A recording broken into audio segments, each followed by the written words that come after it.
আসসালামু আলাইকুম। আবারও হাজির হয়ে গেলাম আরেকটি পিঠার রেসিপি নিয়ে। আজকে আমি তৈরি করে দেখাবো ডিমের ঝাল পিঠা। এই ঝাল পিঠা খেতে ভীষণ মজার। পিঠার ওপরে ক্রিস্পি আর ভেতরে নরম তুলতুলে। আশা করি রেসিপিটি আপনাদের কাছে ভালো লাগবে। আমার চ্যানেলে আরও বেশ কিছু পিঠার রেসিপি আছে, চাইলে দেখে নিতে পারেন। নিচে ডেসক্রিপশন বক্সে সবগুলো লিংক পেয়ে যাবেন। এখানে 2 কাপ চালের গুঁড়ো নিয়েছি, দিয়ে দিচ্ছি হাফ কাপ ময়দা। এখন দিয়ে দিচ্ছি 2টো ডিম,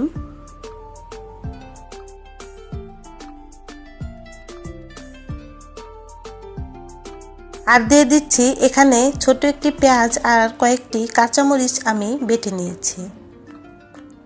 দিয়ে দিচ্ছি 1 চা চামচ আদা রসুন বাটা, স্বাদ মতো লবণ, আর দিয়ে দিচ্ছি গরম মশলা গুঁড়ো 1 চা চামচ।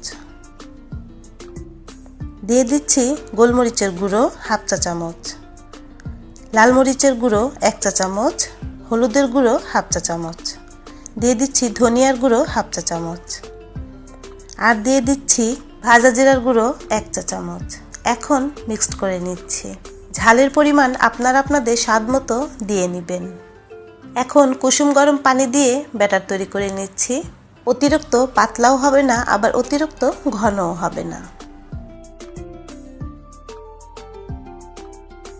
এখন এইভাবে ফেটে নিচ্ছি 5 মিনিটের মতো।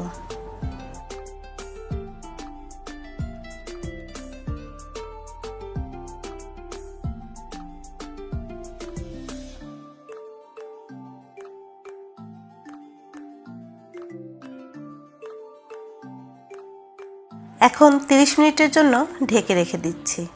আপনারা চাইলে 1 ঘন্টাও রেখে দিতে পারবেন। 30 মিনিট পর আবারও একটু নেড়েচেড়ে দিতে হবে।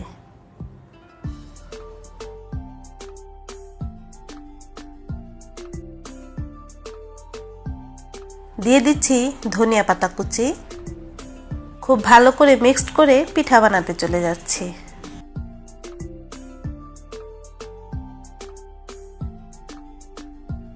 চুলায় একটি কড়াইতে পর্যাপ্ত পরিমাণ তেল হালকা গরম করে নিয়েছি।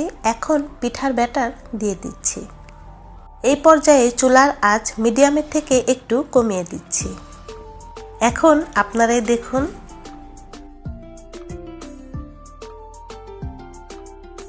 দেখুন পিঠার একটা পাশ কেমন হয়েছে। এখন উল্টিয়ে দিচ্ছি। একটি কাঠির সাহায্যে ফুটো করে দিচ্ছি। এখন উল্টিয়ে পাল্টিয়ে হালকা ব্রাউন করে ভেজে নিচ্ছি। তেল থেকে তুলে টিস্যু পেপারের ওপর রেখে দিচ্ছি, এতে করে এক্সট্রা তেল ঝরে যাবে। একইভাবে আমি সবগুলো পিঠা বানিয়ে নিচ্ছি। রেসিপিটি ভালো লাগলে চ্যানেলটি সাবস্ক্রাইব করে পাশের বেল বাটনটি বাজিয়ে রাখবেন।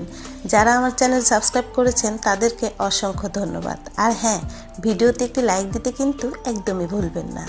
পিঠার ওপরে এরকম ক্রিস্পি হওয়ার কারণ হচ্ছে ডিম দিয়েছি, আর পিঠার ব্যাটার হালকা একটু পাতলা করে তৈরি করেছি।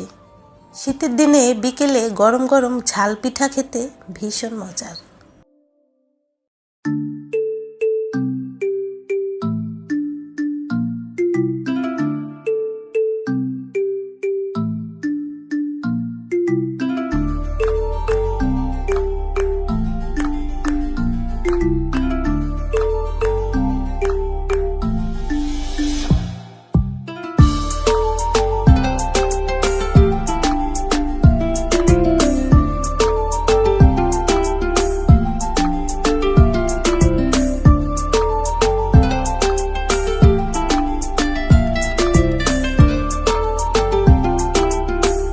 দেখেই হয়তো বুঝতে পারছেন পিঠাগুলোর ওপরে কতটা ক্রিস্পি হয়েছে আর ভেতরটা কতটা নরম তুলতুলে হয়েছে।